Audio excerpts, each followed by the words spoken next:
And to my astonishment, I find my old friend there. Guess who? The one who used to tell me Jesus Christ, peace be upon him, was not God. The one who sported a beard and a cap and who wore his pants above the ankle. And I met him to my astonishment and said, "Oh, it's you." And then I said, why not? This guy was trying to tell me something that time. And I had some questions, right? And in the book fair, he gave me a pamphlet. And in that, one question was, do you believe that Jesus Christ is God? And according to what I've read personally, in the plain English language that the Bible is translated into, I couldn't believe it. So I said no. And so he said, if you have questions, here is the answer. He handed me a copy of the glorious Quran.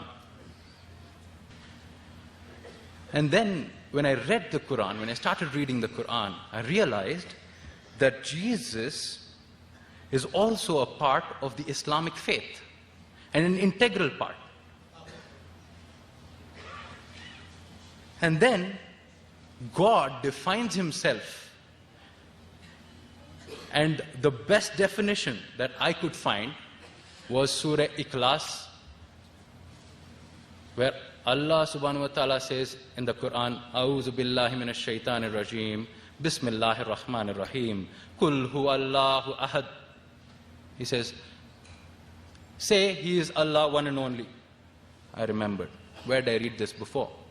Isaiah chapter 45 verse 6. I am God, there's none like me.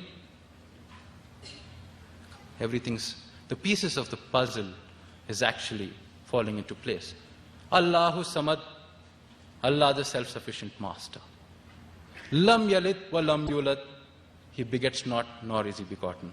Walam yakullahu kufuwan ahad, there is nothing like unto him. There is nothing like unto him. So, this definition was answered part of my questions. The next one was the Comforter to come. Who was that? Message in the Quran. Jesus Christ, peace be upon him, says, Jesus the son of Mary said, O children of Israel, I am the apostle of Allah sent to you, confirming the law which came before me and giving glad tidings of an apostle to come after me, whose name shall be Ahmad. Same thing as the Comforter. So, almost all my questions were answered. And these were the basic questions. I was a simple man, I had simple questions, and Quran, very simply, cleared all my doubts in my heart. And then when I read this verse of the Quran, Jesus Christ gives us a message. He says, surely they have disbelieved those who say Allah is Christ, the son of Mary. But said Christ, O children of Israel, worship Allah, who is my Lord and your Lord. And anyone who associates partners with Allah, Allah will forbid paradise for him. And fire shall be his abode. And for the wrongdoers there will be no helpers in the hereafter. This verse struck a chord in my heart. One verse struck a chord in my heart.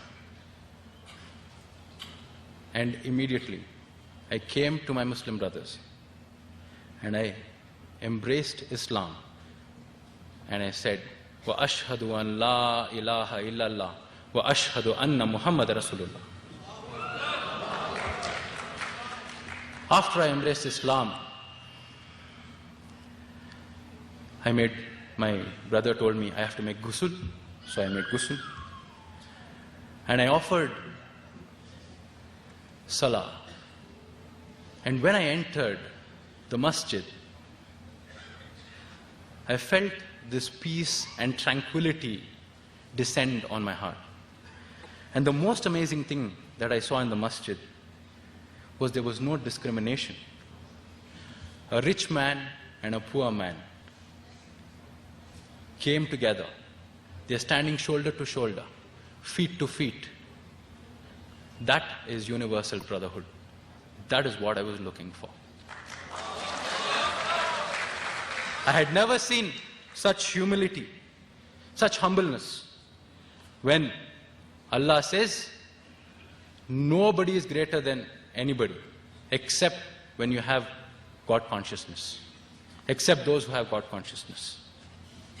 And then I read the verse of the Quran, which actually cleansed me. Allah says in Surah Ma'idah chapter 5 verse 90, intoxicants and gambling are Satan's handiwork. Fastalibu, stay away from them. And then you will be successful. And that day, my dear brothers and sisters, I stopped the most evil habit that I had, that was drinking, alcoholism. Went out of my life. And till today, let me tell you, I didn't even get an urge to actually drink it. Alhamdulillah. And I'm telling you, only the person who actually used to be an alcoholic will tell you this experience. Only he will know when I'm telling you this. So, I'll quickly conclude in the last part of my talk, wherein my family actually came to know about this. I was in secrecy. I was reading the Quran in secrecy. I would keep it under the pillow. And finally, one day, my mother was cleaning up the room and she found the Quran under my pillow. And she said, why are you reading the Quran? I said, I have to tell her the truth. I have to tell her the truth. I told her, I embraced Islam and I became Muslim. And she said, no, you cannot do this. This cannot happen. And after that, they discussed this. She discussed this with my father. My father was furious. He said, you cannot do this. I think somebody has tutored you. Somebody has given you all this. Yes, I said, yes, somebody has tutored me. Somebody has guided me. He said, who is it? I said, Allah has guided me. And then my parents actually gave up on me. They started to accept me the way I was. Why? Because they saw this change in me. My respect for them grew because Allah says so in the Quran. You have to respect your parents. They saw a change and I would not argue with them. I would not have fights with them anymore. I would pray 5 times. I would fast. And they were simply shocked to see me doing all of this, let me tell you. They did not know what to do.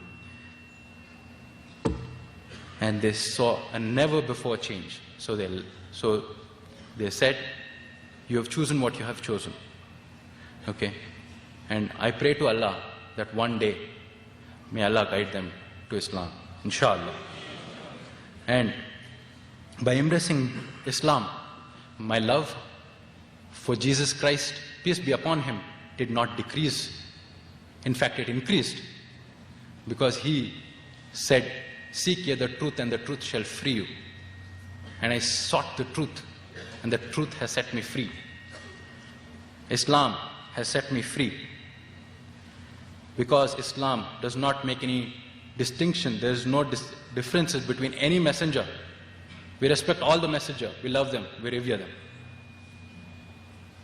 And also one other thing that I learned in Islam is Allah says in the Quran, Udukulu fi silmi kafa.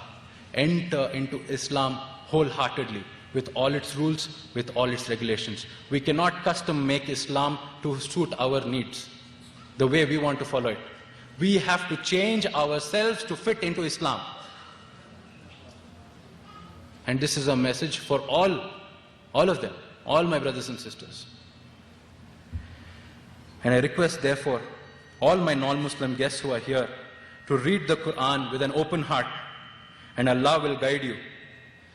And Allah will guide you to the truth, inshallah. I'd like to close with the ayah that I started my talk with. Inna Deena Indallahi Islam. The only religion, the only way of life accepted in the sight of Allah, al-Islam. Wa akhiru da'wana and alhamdulillahi rabbil alameen. Assalamu alaikum wa rahmatullahi wa barakatuh.